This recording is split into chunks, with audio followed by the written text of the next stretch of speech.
and Wilkins are carrying on a tradition of more than 70 years, operating a bar and ballroom in this building. In the early 1900s, it was Jimmy Nolan's place, a class establishment that attracted the cream of Baltimore society. During Prohibition, it became a speakeasy. And unfortunately, in recent years, the reputation of the place sunk to an all-time low, finally being shut down because of drug sales here. The new owners don't even like to talk about that because they want to bring respectability back to this building. In fact, they want more than that. They want it to be a community asset.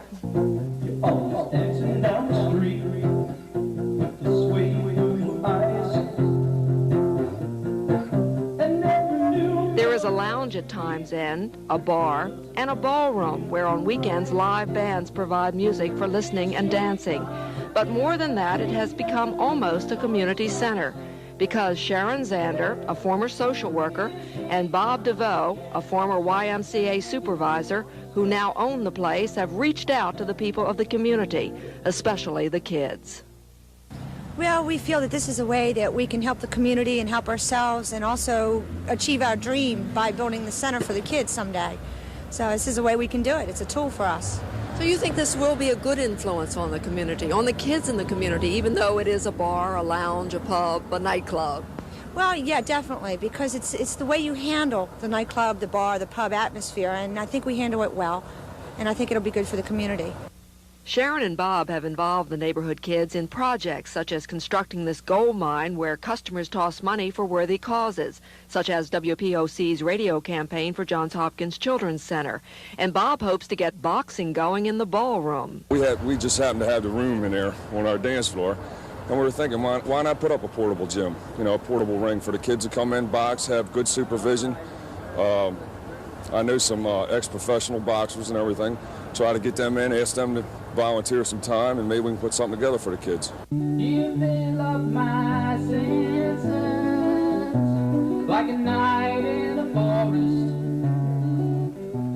like the mountains in springtime, like a walk in the rain, like a storm in the day. Like friends in southwest Baltimore, Sharon and Bob at Times End. I'm Susan White Bowden with photographer Keith Fox, 2 on the road in Baltimore City. Come fill me again, come let me love you, let me give my life to you, let me drown in your laughter. It started as a leak of hydrochloric acid here at the American Recovery Plant in Curtis Bay.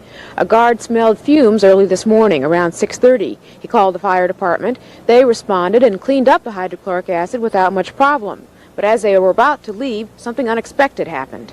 A 30-gallon container of some unknown chemical exploded while they were still there. Diggs says the explosion caused a vapor cloud to form over the area. The 23 firefighters who were exposed to the fallout of the chemical were sent to the hospital strictly as a precautionary measure. None of them was overcome by fumes.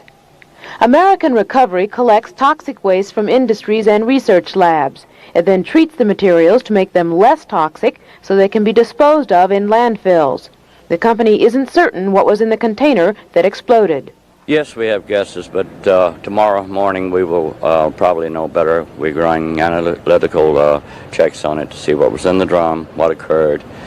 We will give a full report to the Water Sources Administration and to the fire department. John Bryan is in charge of treating hazardous waste for American Recovery. He says the container may have been mislabeled. He says deliberate mislabeling is becoming common as companies find it harder to comply with federal and state laws for disposing of dangerous chemicals. Tomorrow he expects to find out what was in that container. And that could lead to court action by the state or federal government. I'm Frances Harden on the scene at Curtis Bay. I'll be happy to have it moved out of here. Are you worried about it? A little bit. Yeah, because I think, it endangers the people that live around here. You think they took too long to get around to doing this? Yes, I don't think they should have brought it here in the first place. Has it worried you having it in this area? Yes, it has. Yes, it has. It really has. I used to work for Ordnance Depot years ago. And of course, I wasn't half as afraid as what I am now when they had all that ammunition down there years ago. Well, for the people in the area, I'm very happy, and I think that it's about time, but as far as I'm concerned, to help these people in Merle in Curtis Bay, I mean, they're coming in and out of here all the time, and I see people in their 80s and 70s that look terrific. I don't know why they picked Curtis Bay to dump all these things here, and I think the public in the Bay here have a justifiable complaint, and they ought to get it out as soon as they possibly can. The signal that rippled throughout the Flag House apartment complex this morning was, the phone is off the hook. That means police were raiding the building, making 16 arrests and confiscating drugs and weapons. It was the result of a 3-month investigation. Those people controlled this immediate area as far as the heroin traffic. They had various supply areas within the building that they were utilizing, and we've hit most of them. We actually feel like we've shut down their operation. Undercover officers had infiltrated the building, and last night, 18 of them actually moved into an apartment. They were able to make some undercover buys, purchases within the building. The grand jury handed down 24 indictments in the case. 10 search and seizure warrants were served in a joint effort by city and state police. Information was gathered from people in the neighborhood, but reaction to the raids was mixed. No, I just say they did a good damn job, that's all. Why do you think so? Why do you think so? Look how much shit they got. The big man, that's who they should be busting and stop them. Not the little man, you know what I mean? We ain't got nothing. We ain't got nothing. We trying to live, you know what I mean? No jobs, nothing. We in the ghetto. They gotta stop it at the top. As the suspects were brought out one by one, family and friends in the neighborhood called out to them that they'd keep an eye on their apartments and their children. The police come in your house like that, you're losing your home. And those people got kids, majority of the females. Homicide detectives have been investigating a murder in the building last night. I'm sorry that guy had to die behind it. This is the second time, but the first time I was in the house. But it brought him in here. Now let's see if they stay. And if it starts again, we'll be right here to get them again. And 60 officers in all participated in the raid. Lynn Alexander, News Scene 2, Southeast Baltimore.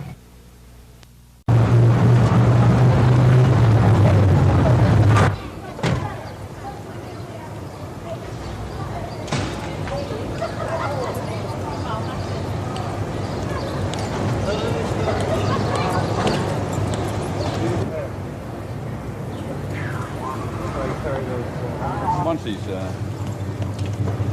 guy comes.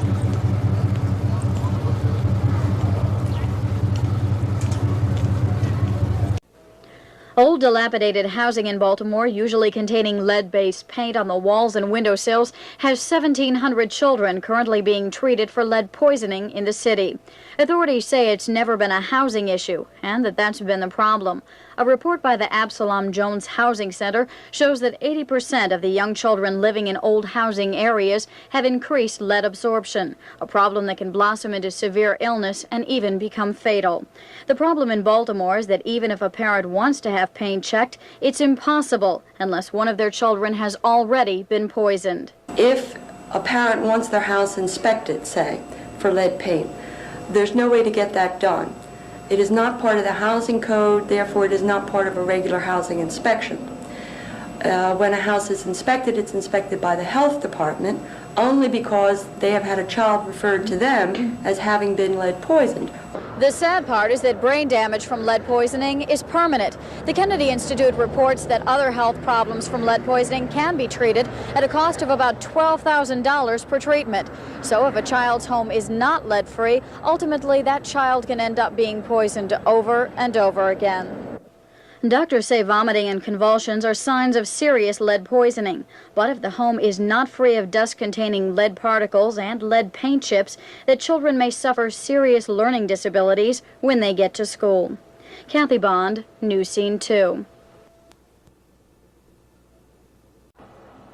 The MTA says its one-year test program for wheelchair lift buses is going well, and that drivers have no problems helping disabled people on and off the 40 new buses.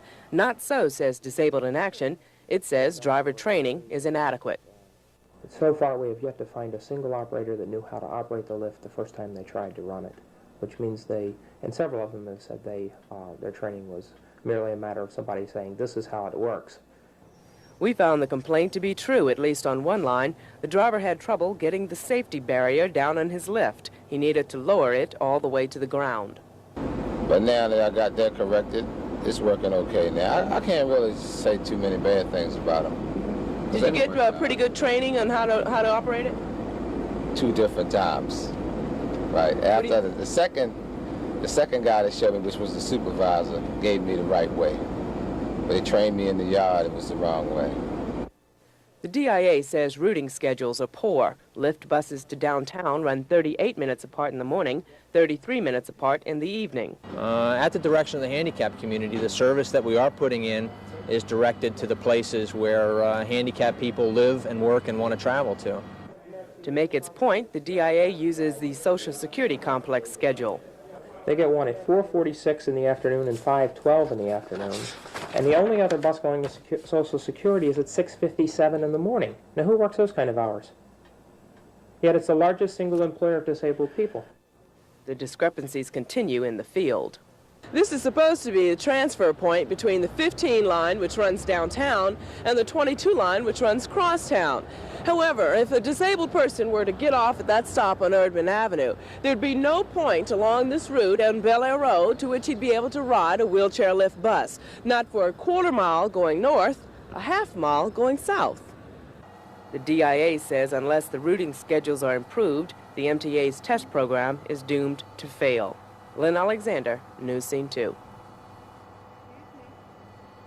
The results show an alarming 49% discriminatory treatment against blacks in our Baltimore City and Baltimore County rental market.